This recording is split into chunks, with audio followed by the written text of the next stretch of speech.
Hello everyone and welcome back to yet another episode of Tier by Tier. Today we're going to be taking a look at the Russian reserve planes. Right now we're flying out the I-15 M-62. And the M-22 is, I guess you could say, the lesser of the Russian reserves. Mostly because it has that M-22 engine, which is the Shvetsov M-22, which is a licensed build of the Bristol Jupiter engine. And the reason why I say it's the lesser of the reserve planes for Russia is that it doesn't have much in the way of engine power. And when I say it doesn't have much, I mean it hardly has any. And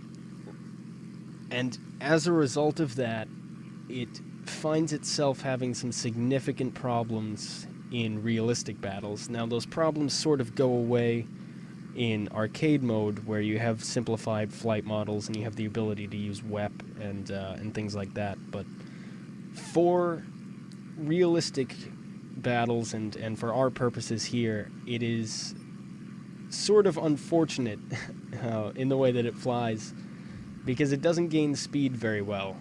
Now, luckily, its climb rate is somewhat aided by this gull wing that it has, that gulled upper wing. Which is where it gets its nickname, the Chaika, which is Russian for seagull, being named after the gulled wing. And that gives that upper wing a little bit more lift and sort of helps a bit with the climb rate, but you're still not going to climb as fast as some of the other reserve planes, so that's definitely something to watch out for. The I-15 maneuvers very well. It's a very nicely maneuvering plane. Fairly stable in turns, very much unlike what you see in arcade mode, where it's sort of bouncing all over the place when you try and turn. But being a composite plane instead of being an all-metal plane like some of the other reserves are, it has its problems with energy retention, and a bit also with its survivability. But if you've played this plane in arcade mode, you know that its saving grace is those 4 PV-1 machine guns that it has up front. And can really do some serious damage with those things. I didn't know these had back gunners, but I'm not too concerned. So as you can see there, these are easily the most heavily armed, rather, of the reserve planes. It's really not even a contest. Those 4 relatively fast-firing machine guns. It's got 3,000 rounds of ammo, and that's really what will keep you flying this in realistic battles if you would like to fly it. Because on many other accounts, it's not the greatest plane, which really surprised me. Try and get another critical hit. Can't control ailerons. That's nice. Whoa, that was weird. Let's see if we can just... There we go. But as you can see here, these are very, very slow flying bombers, and having a hard time keeping up with them. Having a very hard time keeping up with them in level flight.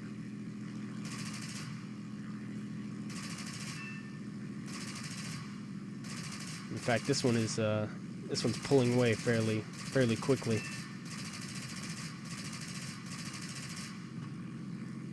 But as you can see, we've used 1,000 rounds of ammo right now, which is all you get with most of the other reserve planes. And but for the I-15, I still have 2,000 rounds left and still going strong. So that is a really, I think that's probably the most important part of the I-15s, is their armament, because especially with the M-22, which has a significantly underpowered engine, you really need you need to take advantage of every opportunity that you get. And while it does maneuver very well, and that is a good selling point for it, it can't regain its speed coming out of the maneuvers. So you have some slight issues. if you want to get into a sustained dogfight with some of the, I guess, ranked Tier 1 planes, the planes with battle ratings instead of just saying reserve. Oh, guess we got that one.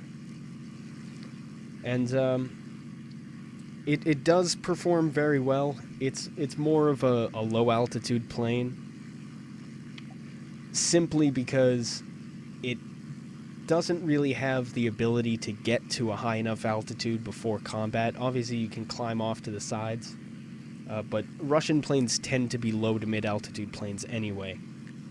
So that's really the way you're going to want to fly it. Flying this thing against various nations, it's going to be a little bit difficult against Japan, but luckily, again, you're helped out by the machine guns. You can set afire some of their planes, some of the wooden planes from Japan.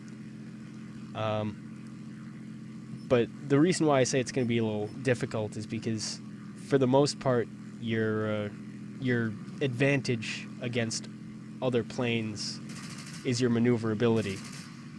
And when you take a plane like the Ki-43, which is a very good plane, maneuvers very well, and you add the speed advantage that it has over the I-15, you suddenly get yourself into a little bit of trouble, because you can maneuver with the plane, but they dictate the rules of engagement. So those opposing planes can dictate when they break off, when the engagement ends, which is something you have to be watching for. But that being said, the I-15 is a very good plane to fly. It's a little difficult to get going, but it takes a little bit to get going, get this thing off the ground. It takes off very quickly, I will say that, but gaining speed is the main issue, and it has some significant problems, some woes when it comes to that. Let's see if I can get this one on the way by. Yeah. Got some more artillery. This is just fodder for these 4 machine guns. And look, we've won! No thanks to me destroying the hostile vehicles, but did quite a bit of damage here. So that's a little bit about the M22, something to look at. We're going to take a look at the I-15R next and see how that stacks up against the I-15 M22, and just compare those.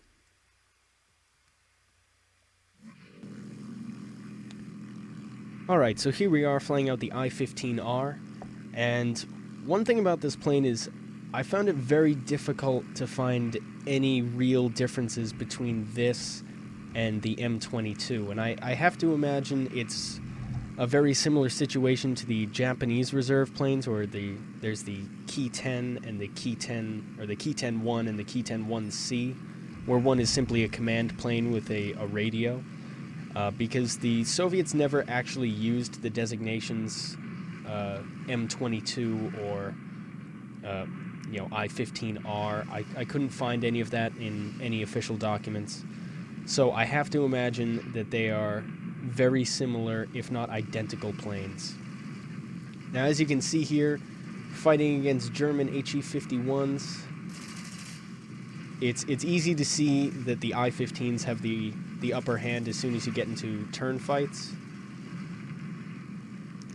Just really closing in much more quickly, being able to outmaneuver the German planes. I almost crashed into my teammate right there.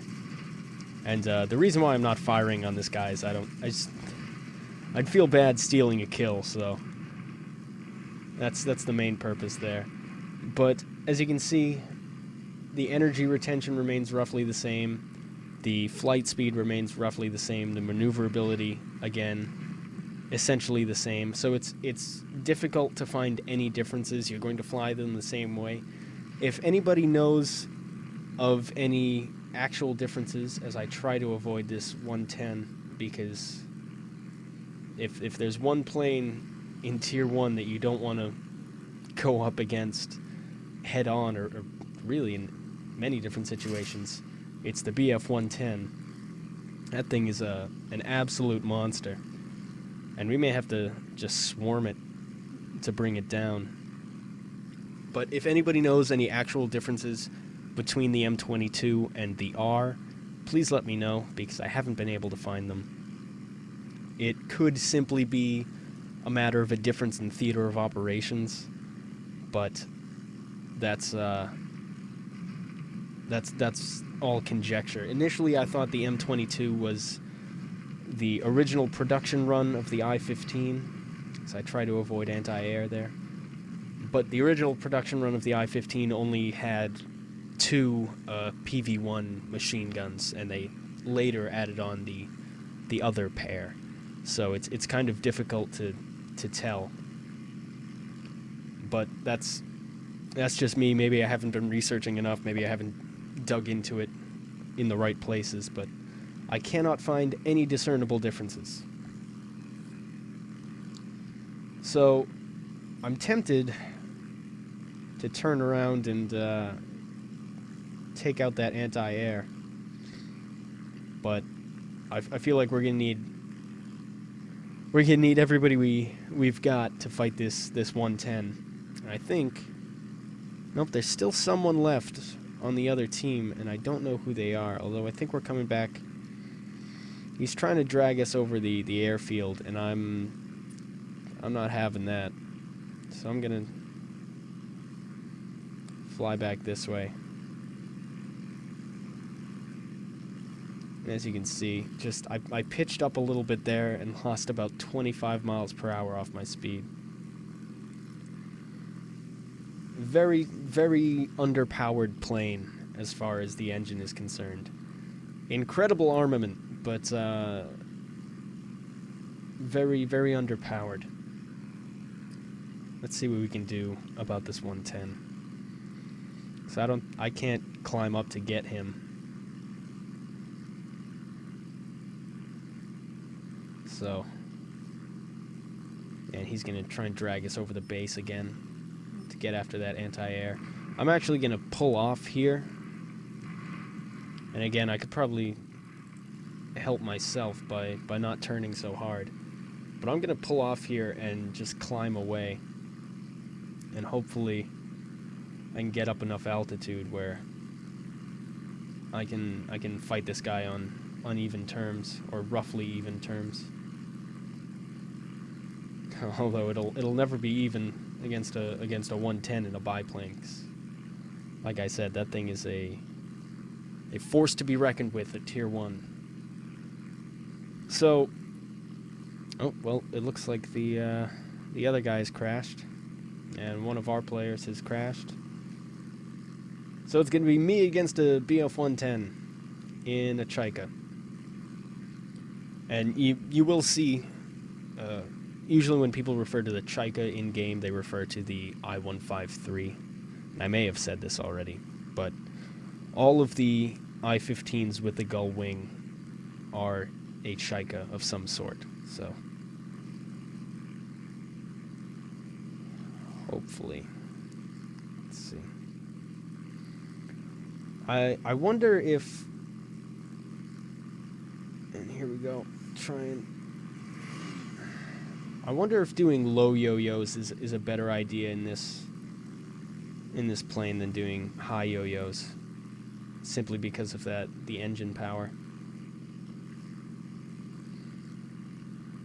There's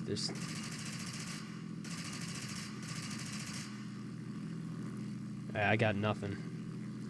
It can sustain very low speeds because of the great amount of lift that this plane generates, but it's not going to help you at all, really. So I could pitch up here and try and climb quickly.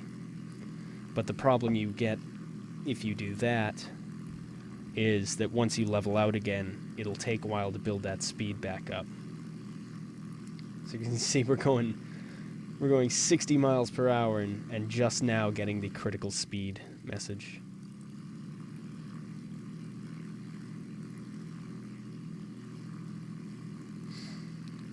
So this guy has dove down to take out the... he's going to be able to zoom climb back up, though. This is going to be a very difficult fight, and you will have these where you're just outmatched. Same with any reserve plane. Because of that spread of matchmaking. But it's... I didn't want to do that. But it's just the way that the matchmaking works, where you will be flying against things like the BF-110. And in those situations, it's very difficult to overcome unless you have a lot of people, or if they're going down into a group of people where you can just sort of get a deflection shot as they try and turn around, sort of catch them unawares. But like I said previously, when fighting against things like a Key 43, which is probably a more reasonable opponent than this 110, they dictate the terms of combat. So they can start the engagement and they can end the engagement at their own volition, really. So it's very difficult. I don't want to go head on with this thing because it has cannons, but if I can offset and just sort of... No. I was hoping I could try and roll and... Come on, come on.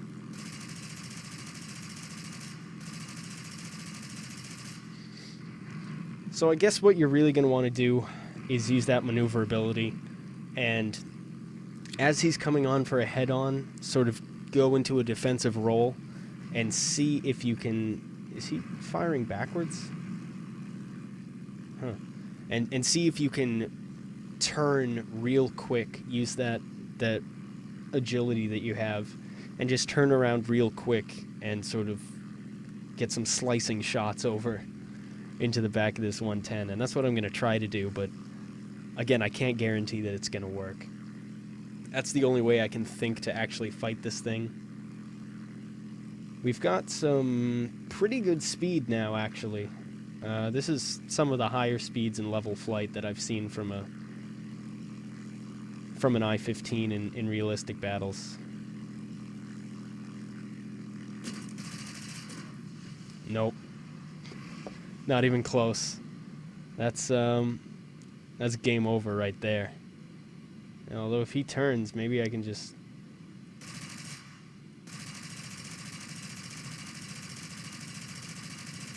Yeah. Just go firing all the way down. He's gonna jump out now. So, well... Am I still shot down? Am I still alive? I think technically I'm still alive. I wonder if he comes back around for another pass. If I can just... Nah. Nope.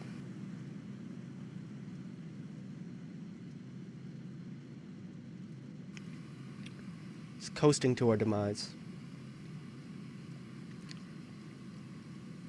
Make him work for it, though. I'll probably cut this bit out. So we're going to take a look at the last of the Russian reserve planes next. The I-15WR. Excuse me there. The I-15WR. And see what the differences are between the M-22, the R, and the WR. Because from what it seems, the M-22 and the R are roughly the same plane.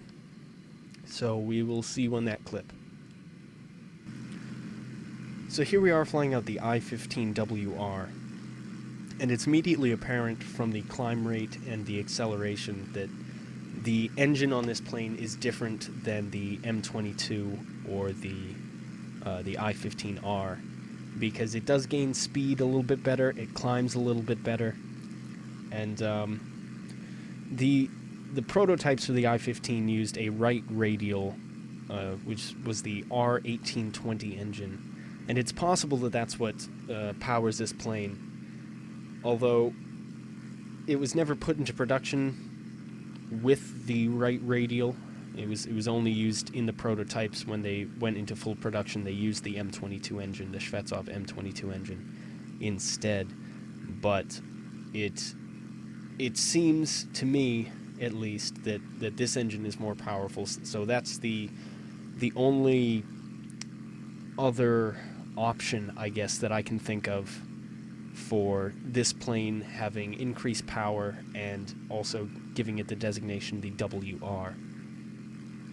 There are a couple cosmetic differences. One cosmetic difference in that this version of the I-15 uses the wheel fairings on the bottom there. As you can see, those wheel covers. They were standard on most of the I-15s, I believe, but a lot of the times, as we saw with some of the other planes, like the Ki 10, the wheel fairings were taken off for use on sort of impromptu airstrips. So that could be the reason why the other I-15s don't have them. But it controls very similarly to the other I-15s, still has that excellent turn rate, still has pretty good lift as generated by that gull wing there. It is... I wanted to check this out because some Russian pilots said that the gull wing impairs visibility a little bit, and I wasn't quite sure. It's hard to tell from this view. You'd think that it has very good visibility, but from the cockpit view, it is very understandable that the forward view is impeded a little bit. So we're going to see what we can do here. Still flying against the Japanese. I've gotten this battle a few times, flying out the I-15s. The other opponent that you'll be flying against is the Germans, and as we did with the I-15R. But hopefully we'll be able to take advantage of the increased power for the I-15WR and do some damage here in this match. As you can see, the speed is much higher than with the other planes. So that is a good sign, because flying out the I-15s in realistic battles, which was something that I had never really done until making these videos, I was sort of surprised with the performance, and how poor it was when it came to acceleration and overall top speed. Sort of keeping it on par, if not a little bit less than the German HE-51, which historically the I-15 outperformed significantly. It was used in the Spanish Civil War. I was going to dive on that guy, but he's right below us. Alright, here we go. It was used in the Spanish Civil War and outperformed the HE-51 significantly. And we're going to see how we do against this A6M, or A5M, rather. We'd be in trouble if it was a 0. Woohoo! Getting real close there. But as you can see, the maneuverability of the I-15 is its real staying point as far as... okay, goodbye. As far as why you would use this in a realistic battle. Because its speed is lacking, but it does have very good armament, and it has very good maneuverability. So it is a good plane. I know I've harped on the speed thing a whole lot, but that's mostly because it's a lot easier to point out the one glaring issue than it is to speak fondly on the things that it does well. And it does do a lot of things well. I don't want people to think that I'm down on this plane at all, because it does fly very well. It is a very good plane. It just takes some getting used to, and despite its incredible offensive armament, I've found myself flying it defensively quite often. simply because of the problems that it has with the speed and regaining its speed and losing energy. And we could go after some of these guys. We could go after some of the bombers. I think I'm going to turn off and just get this D3A as it comes by.